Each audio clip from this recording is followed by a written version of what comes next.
โอ้ปวดหอนเลยวะแม่บ่อยเนาะแม่บ่เห็นงานอยู่อิสราเอลสู้เต็มที่เลยเนาะเพื่อดูพวกเมียเนาะไอ้หนู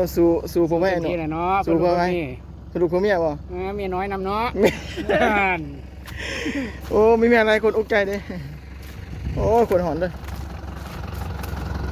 เบิ่งในแม่บ้านเขาเมืองเขาจะมาหอน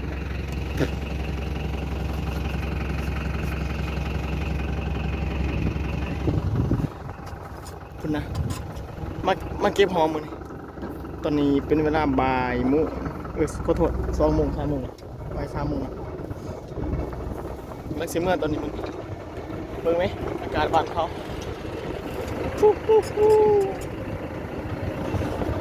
โอ้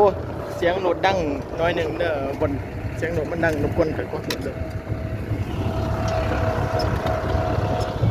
บอกหอม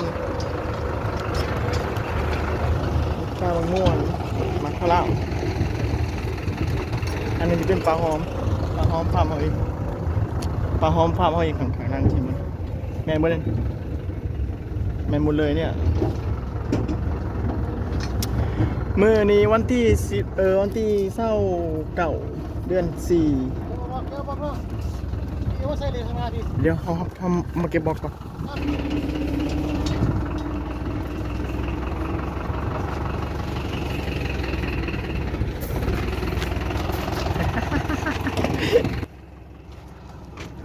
กำลังสิเมื่อพี่น้องมันรอเก็บบอกอยู่ฮอนไหลแรงมือหน่อยอุ้ยหอนไหล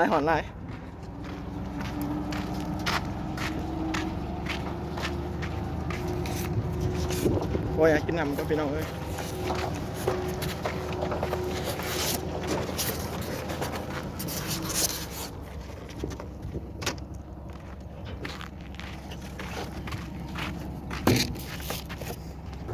โอ้ย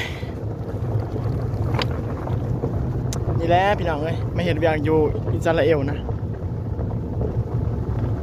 ตอนนี้เขาอยู่ภาคใต้เขาอยู่เขตอะไรวะอยู่มูซาบิดานเดือน4ในโคตรฮอนเลยคอยหากลับมาอยู่ปีแรกกันนี่เดือน4นี่กำลังเดือน4สีขาวเดือน5เดี๋ยว